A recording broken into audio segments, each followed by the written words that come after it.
নমস্কার বন্ধু, আমার চ্যানেলে সকলকে জানাচ্ছি স্বাগতম। আজকের ব্লগটা আরম্ভ করছি এখান থেকেই। বাজে এখন সকালে 7:30।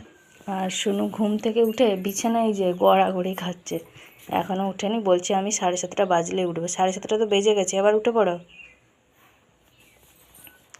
উঠে পড় মা, উঠে ওষুধ খেয়ে শরবত খা। এই যে আমার সকালের সমস্ত কাজ কমপ্লিট করে চানটাই করে নিলাম। কালকে একটুখানি দেরি হয়ে গেছিলো, মানে সোনু যখন স্কুল গেল ও আগে চান করলো, তারপরে আমি চান করে গেলাম, জানেন তো। আর যেহেতু সকাল সকাল চান করে অভ্যাস হয়ে গেছে, একটুখানি দেরি হলে যেন বড্ড বিরক্ত বিরক্ত ভাব লাগে।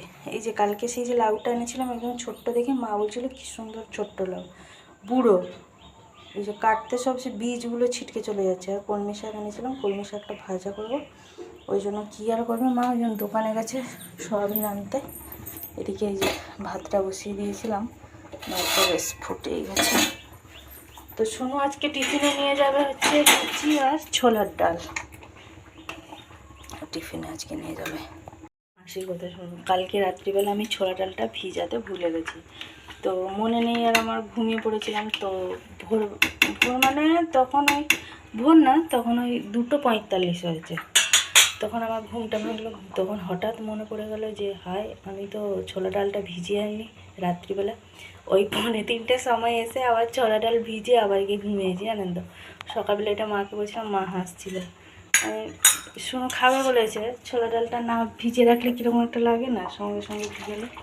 সেই জন্য আবার আমি বলছি কী অবস্থা, উঠে আবার ভিজালাম। ও নিয়ে যাবে, ও কাল থেকেই বলছে, কাল থেকে না অনেক দিন থেকেই বলছে, কালকেই বলছিল আমাকে সঙ্গে সঙ্গে করে দাও।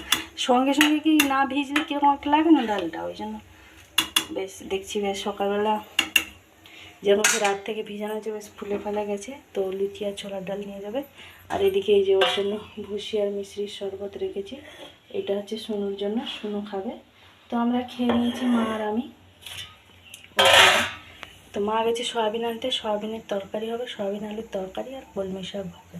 চলুন তাহলে, ভাতটা যেহেতু এখনও হয়নি, আমি ওদিকে শাকটা বেছে কেটে ধুয়ে নিই। দুটোখানি পান্তা ভাত আছে, জল ঢালা ভাত, একটুখানি শাক ভাজা দিয়ে ভাত খাবো, জল ঢালা ভাত খাবো, মুড়ি খাবো না। এখন গরম দিনে না একটুখানি পান্তা ভাত খেতে বেশ ভালো লাগবে, মুড়িটা অতটা ভালো লাগবে না। আর এই যে এদিকে সয়াবিন আলু তরকারিটা হয়ে গেছে, গরম মশলা দিয়ে দিয়েছি, নুনটাও দেখে নিয়েছি, সব ঠিকঠাক আছে। আর কলমি শাকটা এখানে বাছছিলাম বসে, মা কেটে দিল, আমি ধুয়ে পরিষ্কার করে নিয়ে চলে এসেছি, শাকটা ভাজবো। ওদিকে সোনুর জন্য ছোলা ডালটা সেদ্ধ করে নিয়েছি, ছোলা ডাল লুচি নিয়ে যাবে। মা গেছে ওই আমাদের একটুখানি ঠাকুরতলাতে, সজলধারা জল একদিন দিয়েছিল, তারপরে পাইপটা ওখানটা জয়েন্টিংয়ের কাজটা ফেটে গেছিলো বলে এইদিকে জলটা আসছিলো না। তো মিস্ত্রিগুলো এসেছে, ওরা যেহেতু সারাবে, তো আমাদের এই দিকটাতে আরেক জায়গায় ওরকম লিক হয়ে গেছে, মানে একটা তো যেখানে জয়েন্ট হয়েছে মোটা পাইপ সেইখানে, আবার আমাদের বাড়ি দিকে যেটা আসছে সেটাও লিক হয়ে গেছে। ওই জন্য মাকে বললাম তুমি যাও একটুখানি ওখানে দাঁড়িয়ে থাকবে, বলবে যে 2 জায়গায় লিক আছে সারিয়ে দিতে। ওই জন্য মা গেছে, মাকে পাঠিয়ে দিয়েছি, আমি এদিকে রান্না বান্না করে নিয়েছি, তুমি যাও। দাঁড়িয়ে না থাকলে কাজ করলে ওরা তো জানেন তো, সরকারি কাজে একটুখানি যেমন তেমন করে দেখে দিয়ে চলে যাবে, ঠিকঠাক করে দিয়ে গেলে কলে জলটা তো আসবে, ওই জন্য মাকে পাঠিয়ে দিলাম। চলুন তাহলে আমি এদিকে তাহলে ঝপঝপ রান্নাটা করে নিই, শুনে বসে বসে পড়ছে। হয়ে গেছে শাক ভাজা, এবার পান্তা ভাত খাবো মা আর আমি, গরম গরম শাক ভাজা দিয়ে। চলুন তাহলে খেয়ে নিই, তারপরে এসে সোনুর লুচি আর ছোলা ডালটা করবো। ময়দাটা মাখিয়ে নিয়েছি, এই যে মাখিয়ে নিয়ে ঢাকা দিয়ে রেখে দিচ্ছি, খেয়ে আসি তারপরে। সোনুকে আমার ভাত খাইয়ে দিচ্ছি, ভাতে লেবু আর নুন দিয়ে একটু জল ঢেলে ভাতটা চটকে নিয়েছি।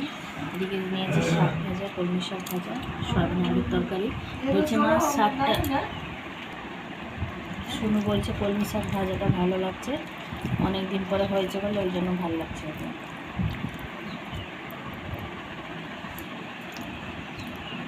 9:40 মতন বাজে, সোনু ওদিকে চান করে নিয়ে রেডি হচ্ছে। আর এইদিকে এই যে লুচি করে দিয়েছি, টিফিনে নিয়ে যাবে। আর এদিকে এই যে ছোলার ডাল করছি, আর বাড়ির জন্য একটুখানি টমেটো চাটনি করলাম। ছোলার ডালটা কতবার সকাল থেকে আমাকে জিজ্ঞেস করে, ছোলার ডাল ভিজিয়েছিল, ছোলার ডাল ভিজিয়েছিল। আমি এমনি আর কি করছি না, তারপরে এখন এসে দেখছি হ্যাঁ তুমি লুচি করছো আমার জন্য, তার মানে তুমি ছোলার ডাল করেছো। একটুখানি লুচির ছোলার ডাল খেতে ভালোবাসে আমার মতনই। যাই হোক, হয়ে গেল রান্নাবান্না, সব কিছু কুচাকুচি কমপ্লিট। আর ছোলা ডালটা হয়ে গেছে, নামিয়ে নিই, টিফিনটা রেডি করি, আমিও রেডি হই। আমার ঘরে বিছানা এখনও পড়ে আছে, বিছানাটা তুলে রেখে তারপরে যাব। রান্না বান্না তো কমপ্লিট হয়ে গেছে। এদিকে ছোলার ডাল লুচিটাও করে নিলাম শুনুর জন্য, টিফিনটাও প্যাক করে নিলাম, তার লুচি আর ছোলা ডাল দিয়ে দিয়েছি। এগুলো আমাদের দুপুরে একটুখানি ছোলা ডাল রেখে দিলাম, এলে আবার খোঁজে তো তখন আবার দুটো লুচি করে দেবো, খাবে। কলমি শাক ভাজা, টমেটো চাটনি, আর এই যে সয়াবিন আলুর তরকারি। শুনু রেডি হচ্ছে, আমি যাই বোতলে ওকে জলটা দিয়ে দিই। এরকম এখন ঢাকনাটা একটুখানি খোলা থাক, ঠান্ডা হলে তারপরে ঢাকনাটা দেবো, আমি রেডি হব। বেজে গেছে 11টা। শুনুকে দিয়ে একটুখানি বন্ধুদের সাথে গল্প করতে করতে তারপরে দাঁড়িয়ে দাঁড়িয়ে এলাম বাড়ি। এসে যাই হোক বিছানাটা তুলে রেখে গেছিলাম, একটুখানি এখন লেবু শরবত করব। একটা আইস টুকরো দিয়ে একটুখানি করবো লেবু শরবতটা খেয়ে তারপরে এই যে গাদা জামা কাপড় প্যান্ট জামাগুলো ওগুলো সব আপনাদের দাদা সব এখন আমি আয়রন করব, আয়রন করে রেখে দেবো। পুরো 12টা 15 ওই জাস্ট আমার আয়রন করা শেষ হলো। দেখুন মা এসে বলছে বা কত কাপড় ছিল। আমি যে 7 দুগুণে 14টা ছিল, 7টা প্যান্ট 7টা শার্ট।